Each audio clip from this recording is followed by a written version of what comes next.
சோதனைகளால் சூழ்ந்து நான் காலங்கிடும் போது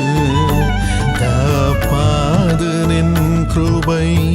தாங்கிட வேணும் அப்போது விலகாது என் சமூகம் என்ற வாக்கில் தவறேது விலகாது என் சமூகம் என்ற வாக்கில் தவறேது